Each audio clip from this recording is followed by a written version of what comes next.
Magandang araw sa inyong lahat, nagbabalik ang TNT Trends and Tour Channel. Ayon sa Bandera Showbiz Balita, Maris Racal susunod daw sa yapak ni Vilma Santos, wish mamit ng batikang aktres. Si Maris Racal nga ba ang susunod sa yapak ng star for all seasons na si Vilma Santos Recto? Ito ang napag-usapan ni Nanay Christy Ferman at Romel Chica sa programang Christy Feminot na napapakinggan sa True FM sa Mega Manila at napapanood naman sa 1PH YouTube channel tuwing 1 PM to 2 PM.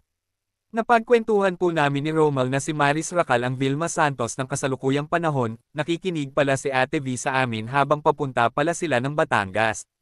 Ang mensahe raw ng kumakandidatong gobernadore ng Batangas kay Nay Christy, salamat na may Vilma Santos sa katauhan ni Maris, sa iyon nang galing.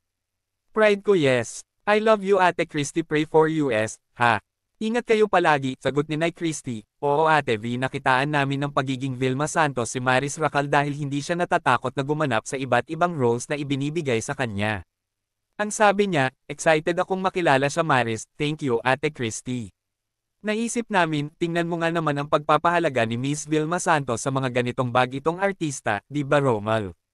Oo nga po, agad-agad talagang nag-text sa UCI TV na nakakatuwa kasi pag narinig naman ito ni Maris sabihin nitong ay ano ba yan star for all seasons, sabi naman ni Romel Chica.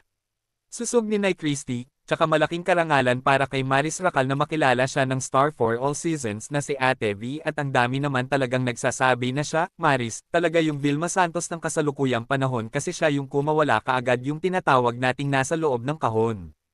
Kaya nga napag-iiwanan ng marami kasi hindi sila lumalabas sa kahon, nata-typecast.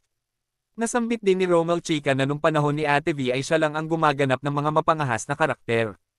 Taon ngayong 2025 ni Maris dahil kaliwat kanan ang papuri sa kanya kapag napapanood siya sa seryeng Incognito, kasama sina Daniel Padilla, Baron Geisler, Kayla Estrada, Anthony Jennings, Ian Veneracion, at Richard Gutierrez. Hindi nalilimutan ng viewers ng Incognito, ang eksenang tumakbo si Maris na nakapanty at bra lang na gandang-ganda sa katawan niya. At dahil dito ay may nagsuggest na sana magkasama sa isang project sina Maris at Miss Vilma Santos Recto. Nakakapanood kaya si Ate V ng Incognito, para more or less ay may idea siya kung sino at ano ang karakter ni Maris. Going back to Nay Christy at isa-isa niyang binasa ang mga komento ng CFM listeners, kayang-kaya niyang Maris gampanan ang mga roles na ginampanan ni Ate V like Burlesque Queen 1977, Tagos ng Dugo, Sister Stella. Sabi naman ni Juris Dr. Channel, yay nangangamoy bagong pelikula ito, ah. Mga producers na nanonood, ito na po ang sign, Ate V and Maris Racal movie. Please don't forget to subscribe TNT Trends and Tour Channel. Click the notification bell to notify you in our next video. Please like and share and comment down below. Thank you for watching.